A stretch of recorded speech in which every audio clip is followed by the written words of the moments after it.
To the Museum of Curiosity.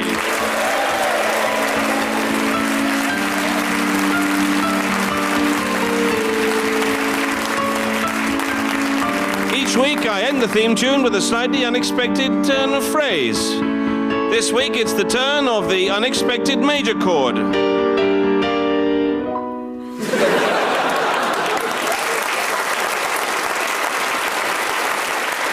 Hello, my name is John Lloyd and I'm the Professor of Ignorance at the University of Buckingham. Joining me as always is the museum's curator and only permanent fixture, mounted atop the huge skeletal Wurlitzer in the vestibule, Mr. Bill Bailey.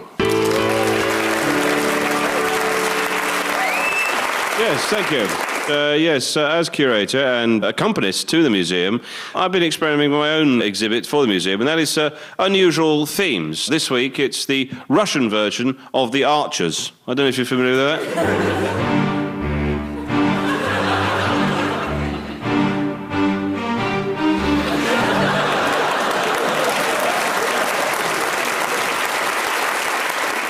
Now, the Museum of Curiosity is a Baroque folly that makes Gormenghast look like a bus shelter. But provided it's genuinely interesting, nothing is too insignificant or abstract to earn a plinth here, or too huge. The premises are so extensive that when we sent a team of museum guides off to locate the fire exit, they never returned. A previously unknown lost tribe of canteen staff is helping police with their inquiries. Yes, tragic. However, the bones are now on display in the ethnology exhibition on the third floor. So, every cloud. To fill the yawning holes in our collection, here are three wise men bearing gifts. The military historian, Professor Gary Sheffield, the non-military historian, Fran Bowman, and the non-military, non-historian, Ben Elton.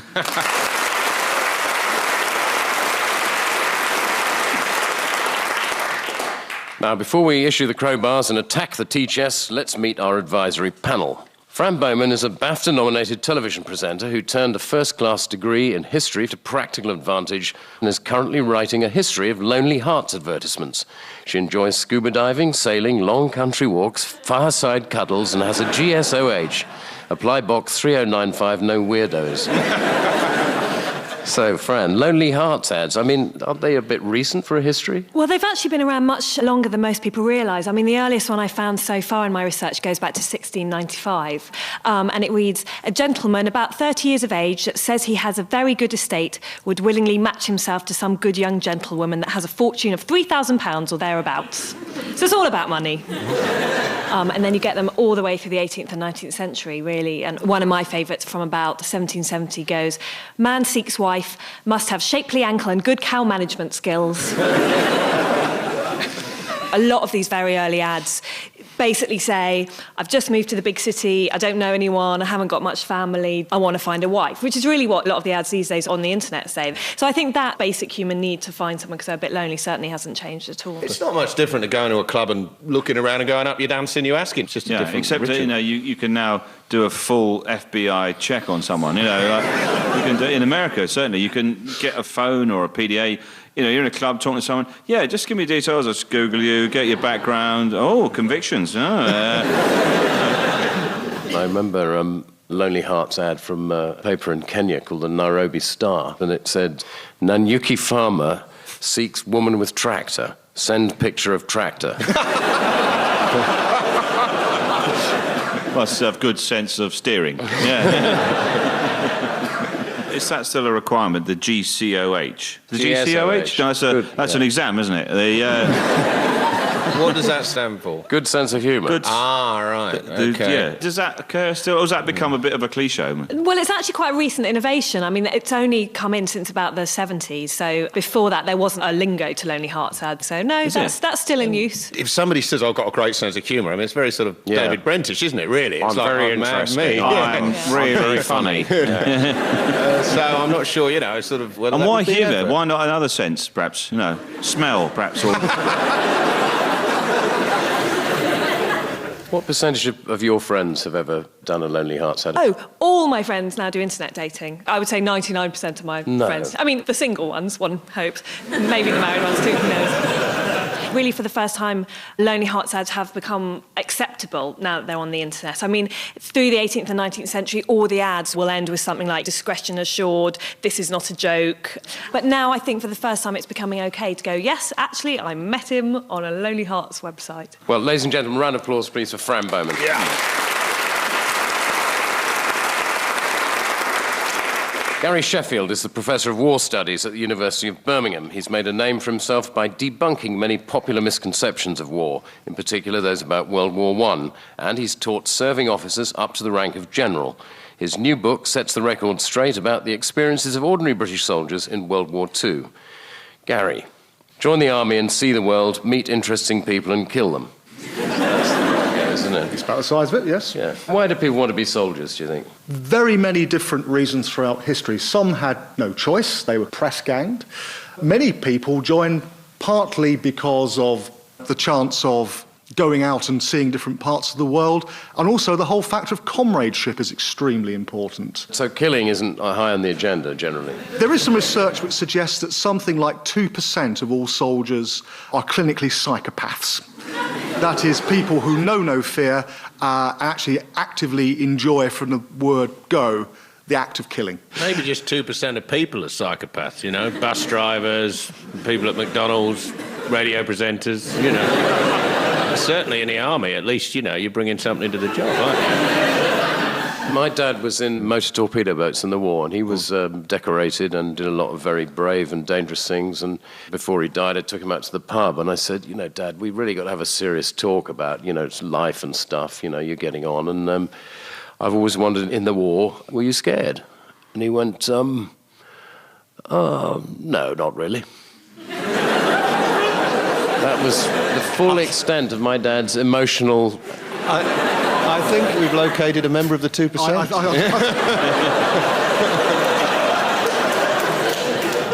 Conversely, isn't it also true to say that a lot of soldiers actually shoot to miss? Well, yes, yet other research has suggested that soldiers in combat, particularly there were studies done of the Second World War and Korean War, actually they would simply blaze away with no target in particular. And it is actually the small group of, if you like, hardened killers who are the ones who keep everyone else on track. We could save an enormous amount of money if we just found that 2% and sacked the rest of them and just sent the real guys out there to do the job. I mean, that's a military budget slash. Well, that's exactly what armies, at least Western armies, have done. The Americans particularly, you know, were quite horrified by these statistics, did an awful lot of work on this between Korea and Vietnam. Didn't do it much good, though, did it? Well, you might actually argue they were all too effective, actually, in shooting people in the Vietnam War. But, of course, Vietnam was about winning hearts and minds, the one thing the Americans singly failed to do. You're absolutely right. Have you heard the saying that war is God's way of teaching Americans geography? I think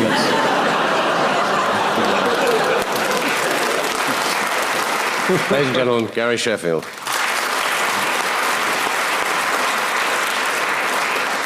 Lastly, the writer and comedian Ben Elton is the author of 12 best-selling novels, half a dozen wildly successful West End plays and musicals, and a sackload of landmark television series. He produces, he directs, he insists on writing all his own publicity blurbs, and he's incredibly good in bed. Many, many years ago, when you were Rick Mayall's writer, I made the mistake of advising you never, ever to go on the stage, didn't I? You did, you said, Benji, it's all going very well for you. Don't cock it up, for God's sake, you know. And yeah, you did, but I had to do it. I needed a job. Well, yeah. I became a stand-up comic, absolutely, but by default. You know, I'd left university. I was just starting to write bits and pieces. Rick asked me to do a bit of a monologue, but this was before the young ones, and my material was being rejected. I was trying to write with the two Ronnies and, you know, usual thing, sending off to the BBC and all that. You know, I had to sign on or try and make a living, and the only vehicle I had for my material that I could guarantee was going to accept it was me.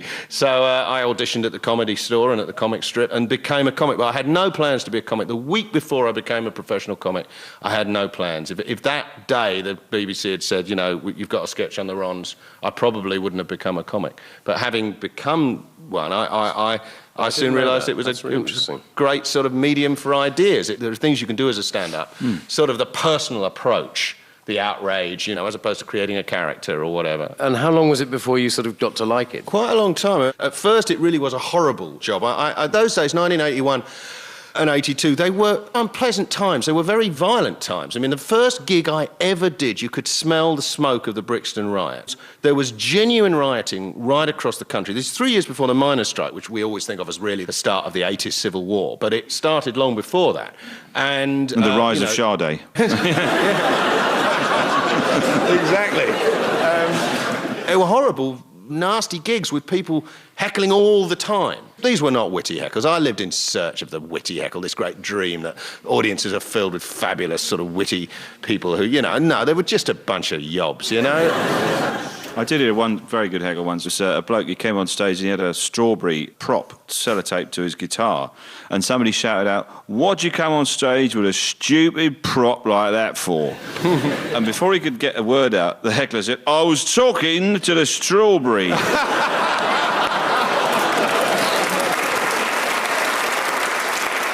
If you're just some comic in a late-night comedy club, you've got to get them in the first few minutes. I reckon in seconds. Yeah. The first 8 seconds, and they don't like you. You could sense that it was like a pack. They'd be there for the kill. It was quite scary, yeah. And, Not as scary as being a soldier, though, on the first morning of the Somme. So let's get it into context. Yeah. Ladies and gentlemen, round of applause for Ben, please. Thank you. Now to the kernel, pith and core of the programme. Let's find out what our distinguished panel have to offer the museum. Mr. Curator. Yes, thank you, Professor. The museum is now open for donations.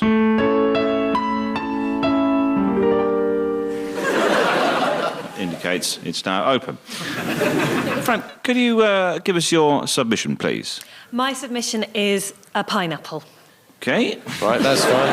On to the next one. On to the yes. No, just a pineapple. The pineapple? The pineapple. Pineapple. The pineapple's originally from Brazil, but it arrived in England in the 17th century. And by the 18th century, it was really the status symbol of the age. So just one pineapple cost the equivalent of £5,000. So say the cost of a new coach. So you might go, shall I buy a pineapple? What? Or a coach? Oh, I'll go for a pineapple. Right. And because of this, it became a real... Hold on. A pineapple costs £5,000. The equivalent of £5,000. What, to buy one in the shop? You couldn't buy them in the shops initially. You had to grow them yourself. Right. And because they're so difficult to grow in this climate, obviously they're used to tropical climates, but yet people tried to grow them all over this country and did succeed in growing them in their hundreds and even thousands into the 19th century, despite the fact that it cost huge amounts of money, endless labour. Like lots of people at some of the great stately homes in this country hired garden boys who all they had to do was sleep in the pineapple pits just to make sure that the pineapple pits didn't get too hot and burst into flames. That was a full-time job.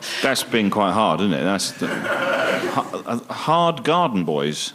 Yeah, and they only got paid 6p a week. Not hard, hired. Oh, sorry, I thought you said... Oh, sorry. Bill, you're back in Lonely Hearts territory again. You don't want a hard garden. That's scary. Wanted a hard garden. Hard garden boy. Must have good sense of trowel usage. Oh, I'd like that garden boy. I'd answer that ad. He'd know so much about pineapples. He's like my dream man, this imaginary garden boy. Anyway.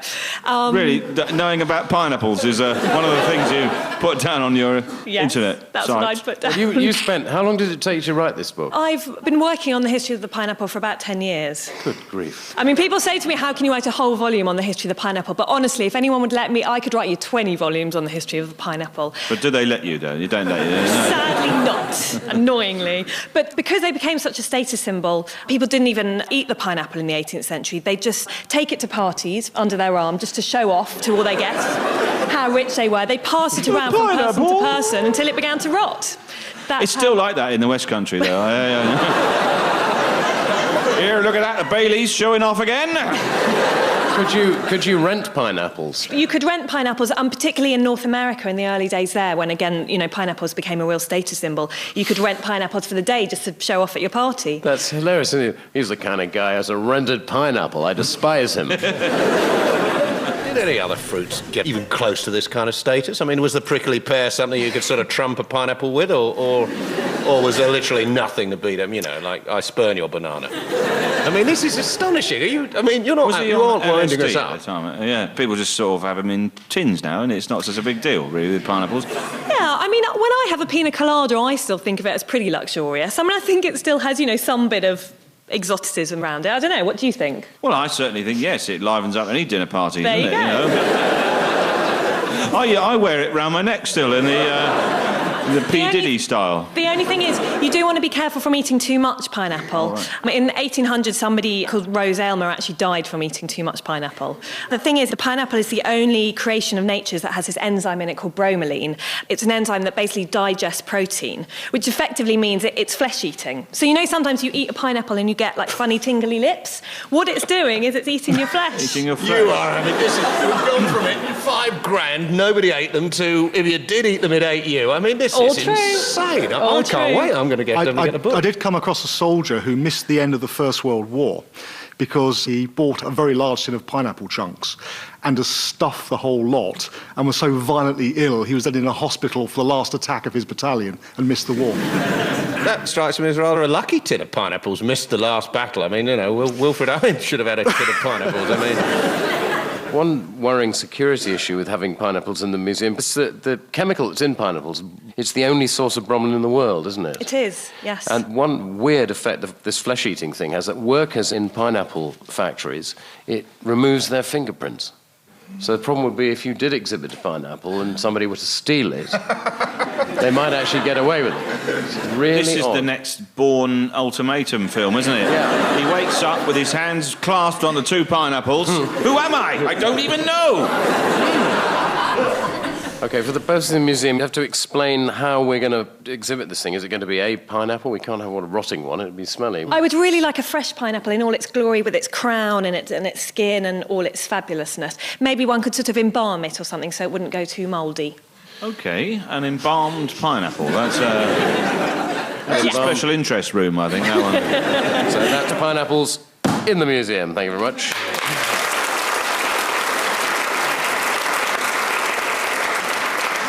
Gary, what have you got for us? I've got an Anderson shelter. All right. Anderson shelter is a sort of prefabricated metal shed which went into people's back gardens, late 1930s, early 1940s, beginning of the Second World War, and it was, for many people, the first line of defence against German air raids during the Blitz. They were given free to the poorest people. Everybody else had to pay £7.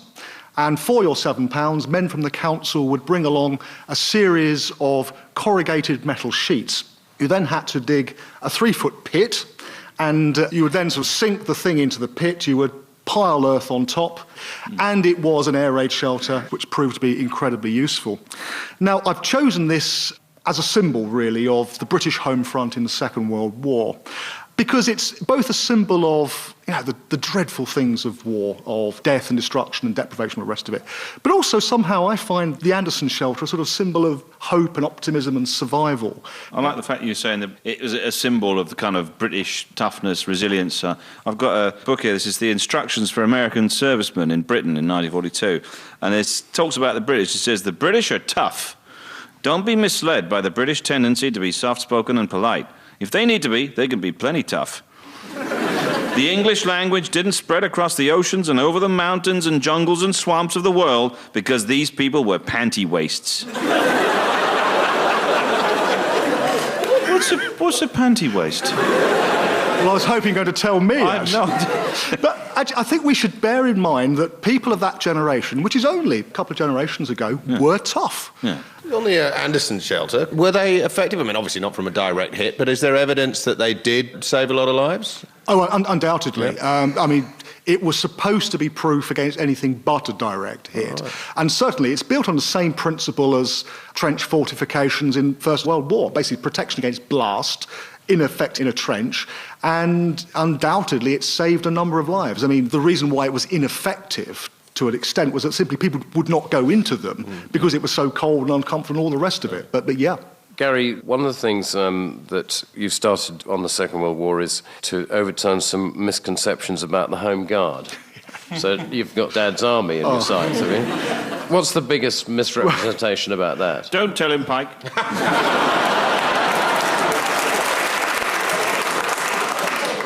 Well, I hope they don't edit this bit out, but I'm also a fantastic Dad's Army fan. I've always loved the programme. Two things that Dad's Army doesn't portray correctly. The first one is actually the age range, because we think of Dad's Army as being young, stupid boys like Private Pike, old men like Fraser and Jones. In fact, there was a large number of young and middle-aged men in the Home Guard. Because if you think about it, there was a large number of people in reserved occupations, people who were exempt from conscription, and these were men of military age in some cases. And in other cases, of course, there was a very large number of men in middle age who were veterans of the First World War. And in the programme, there's only the Spiv Walker who represents that class. In fact, the figures suggest that in 1940-41, the average age of a Home Guardsman was about 35, and something like 40% were First World War veterans. You need to be a little bit older to have fought in the war. And that gives a rather different picture of the age range and possibly the potential military effectiveness than Dad's Army does. So we have to decide where this Anderson shelter goes in the museum, Bill. Well, at the back garden, I suppose. Yeah, that's the best place for it. Right, well, that's the Anderson shelter. In, thank you very much.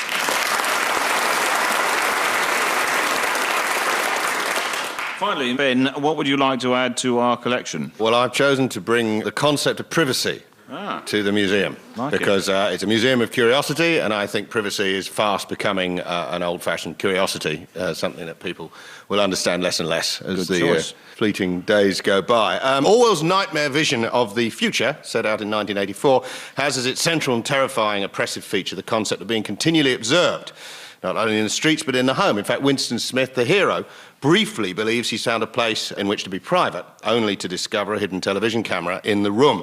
And it's the most shocking moment in the book and triggers the end of Smith's dream of any kind of individual life or self-expression.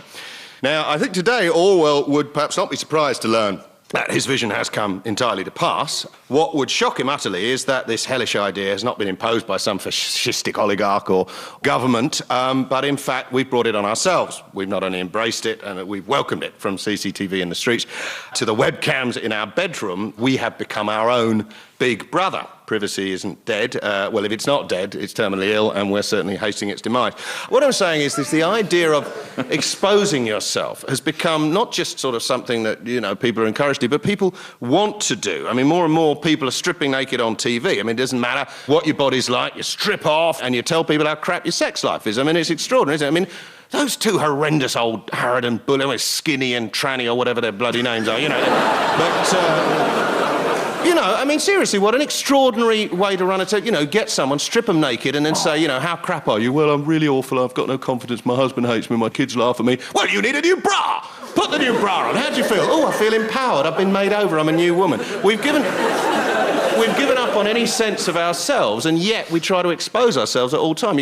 I mean, this idea that we all need to hear everything about everybody's dysfunctionalism, we need to see and know everything about everybody, is deeply worrying. And with Facebook and MySpace, we've got to a point where young people who watch Big Brother and watch people wandering around aimlessly talking about themselves all the time and are introduced to the astonishing fiction that talking about yourself is somehow empowering, indeed noble, in some way enriching, just talking about yourself the whole time. And this becomes translated into the Facebook generation, where you show everything. And frankly, the idea that we all share the details of every embarrassing piss-up with everybody we've ever met and all their friends all the time, I think is a real problem for society. And I think the idea that we've given up on the idea that you might want to keep things private is a massive problem. I say we should all rediscover a bit of self-respect, respect yourself, respect for other people's right not to be interested in you. Shut up, keep your agony, your heartbreak, your learning journey, your personal growth, and your fabulous new breasts that have allowed you to be the you want yourself to be, private.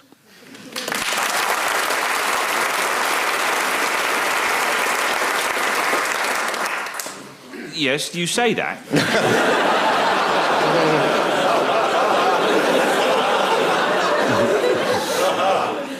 That's an interesting point there, that we have more CCTV cameras pointed on us than any other country in the world. There are 5 million such cameras in Britain. 5 million, one for every 12 people. Yeah. So and there's 20% of all the security cameras in the world are in the UK right now. Yeah, Isn't that's that right. astonishing? Get out of here. Yeah. My exhibit's getting more important all the time. I want a bigger room. It is. There's a bit of information here. Within 200 yards of George Orwell's flat, where he wrote 1984, there are now 32 CCTV cameras. Get out of here. Within They've 200 never yards of caught a the single criminal.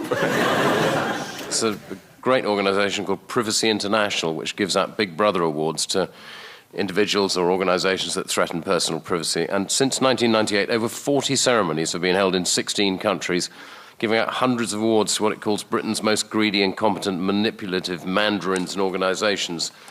Past winners of the Big Brother award include British Gas, the most invasive company, 2004. While you were out? Yeah. We came in and photographed every item in your house. But we didn't fix your gas. The Office of National Statistics, most heinous government organisation. Tony Blair, who got the David Blunkett Lifetime Menace Award. And David Blunkett himself was consistently nominated by Privacy International, and he won in 2003 the Dog Poo on a Stick Prize because he was considered too consistently awful to waste a proper gold award on. Well, there we go. Privacy should be in the museum, but we shouldn't tell anyone where it is. And the next one.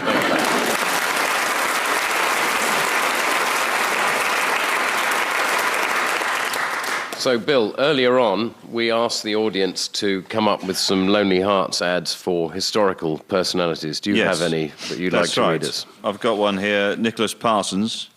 Silver-haired charmer seeks fast talker for repeated deviation without hesitation. Very good. OK, this is Nelson. Blinded by love, salty seaman would give his right arm for love. After the Second World War, there were lots of Lonely Hearts ads saying, very happy to take on somebody who has only got one arm or one leg. Oh, really? Well, the last one is Henry VIII. Well-built gentleman seeks lady for brief relationship. So that's filled a fraction more exhibition space for the museum. We've got the fresh pineapple, a hole in the ground with a tin roof, and a room marked private. Keep out. So my grateful thanks to our splendid panel, Fran, Ben and Gary, and there's just time for a final thought from you, Bill. Yes. This is a quotation from Bertrand Russell. The whole problem with the world is that fools and fanatics are always so certain of themselves, but wiser people so full of doubts. And that is an incontrovertible fact. Thank you, and a very good day to you.